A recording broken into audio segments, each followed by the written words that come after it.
My husband thinks I should not be telling this story. Not because he doesn't believe me. He believes me completely. He was there for part of it. He thinks I should not be telling it because he is a private man, and because we live in a small town, and because small towns have long memories, and because the kind of story I am about to tell has a way of becoming the only thing people know about you. I understand his concern. I'm telling it anyway, because I am 64 years old, and I have been carrying this for 11 years, and I am tired of carrying things alone. My name is Diane Ortega.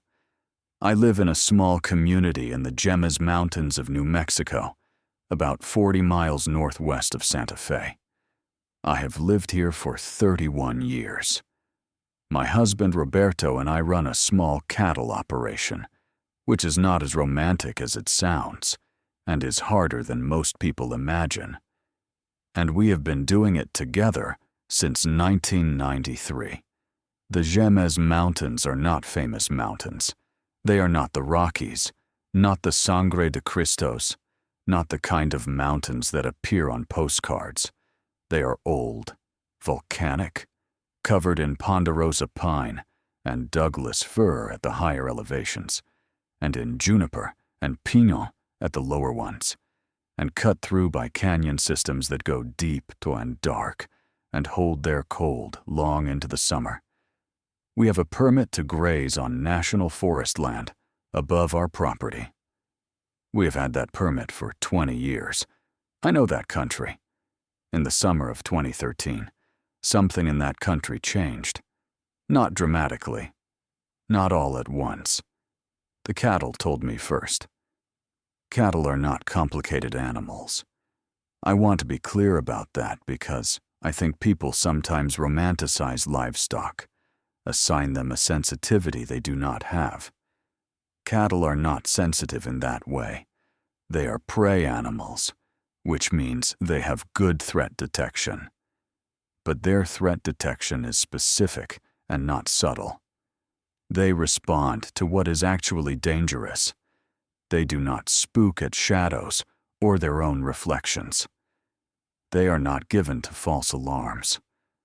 So when my cattle started avoiding the north pasture, which they had used without issue for 15 years, I paid attention. Not avoiding dramatically, not refusing the gate, just given a choice, choosing the south pasture, finding reasons to be elsewhere. I checked the north pasture for obvious problems, bad water, poisonous plants, fence issues. Nothing. Roberto checked it too. Nothing. We moved the cattle back to the north pasture. They used it, reluctantly, and then, given the first opportunity, drifted south again. This went on for about 3 weeks, and then one morning, in July, I went up to check on a section of fence on the north boundary of the permit area, and I found something that explained the cattle and did not explain anything else. The fence ran along the edge of a canyon, on the forest side. The ponderosa pine came in close, and the canyon dropped away sharply, and the light was different there, cooler and darker, even in the middle of the day. I had been along that fence many times. On this morning, on the forest side of the fence, I found a place where something had been sitting, not standing. Sitting. The duff was compressed in an area about 4 feet wide, against the base of a large ponderosa, facing the fence and the pasture beyond. The compression was deep. Whatever had been there long enough, and was heavy enough to pack the forest duff down significantly. And around the area, on the tree bark, on the low branches, there were marks, not claw marks, not a kind of marks a bear makes, which I know, because bears do mark trees, and I know what that looks like. These were different, smoother, more deliberate, as if something had been leaning against the tree, resting against it, over a period of time. I stood at the fence and looked at the place where it had been sitting, and I thought, it has been watching the cattle, not hunting them. If something that large had wanted to take a calf, it would have taken a calf. The cattle were not being taken. It had been watching them, with the patience of something that has nowhere else to be and nothing better to do, and finds cattle interesting for reasons I could not begin to explain. I stood at the fence for a long time, and then I called Roberto. He came up and looked. He said, after a while, "That is a big animal." I said, "Yes." He said, "What kind of animal?" I said, "I don't know." He looked at me. He knows me well enough to know when I am not telling the whole truth. He said, "What do you think?" I said, "I think you know what I think." He looked at the compressed duff. He looked at the marks on the ponderosa. He looked at the fence, and the pasture beyond, and the south pasture where the cattle had been preferring to be. He said, "Huh." That is Roberto's version of a long conversation. We went home. Over the following weeks, I went back to the fence line regularly. The sitting place was used, I believe, 4 or 5 more times over the course of that summer. I could tell by the progressive compression of the duff, and by the fact that the marks on the tree extended slightly higher over time, as whatever it was shifted position. I never saw it, but I felt it. Once. I was at the fence on an August afternoon, checking the wire, and I felt, very clearly, the way you feel when someone is watching you from behind. I turned around. The pasture was empty. I turned back to the fence, and I felt it again. Not from behind this time, from the forest side. I stood very still. The ponderosa pine were close, and the light was low, and I could not see more than 30 feet into the trees. I said, out loud, "I know you're there." I paused. I said, "I'm not going to bother you. I'm just checking the fence." I went back to checking the fence. The feeling did not go away entirely, but it changed, became less like being watched, and more like being tolerated.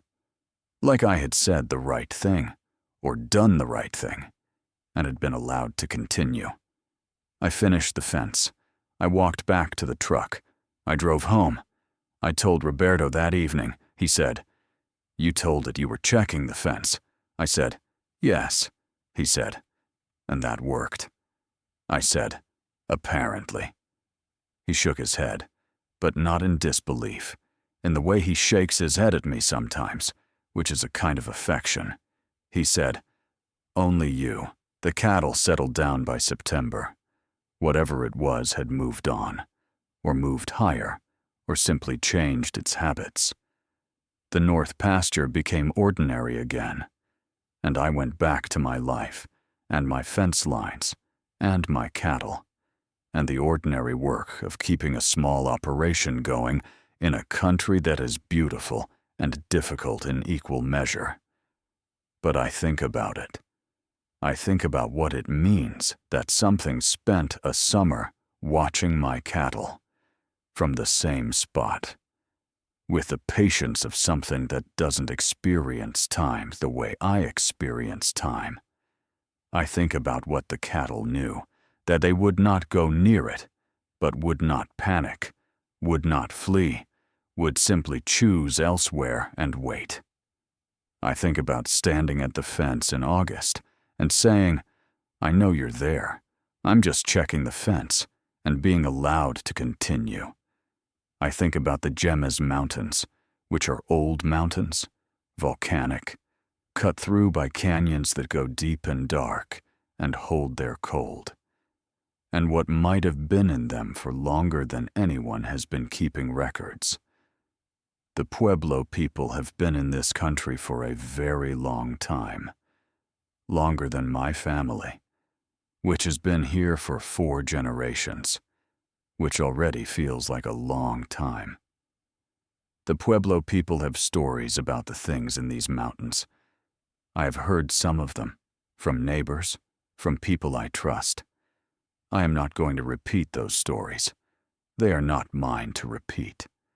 But I will say this: none of them sound like monster stories. None of them sound like danger. They sound like neighbor stories. Very old neighbor stories. About things that have been here since before the Jemez were the Jemez. Before anyone had a name for this volcanic country.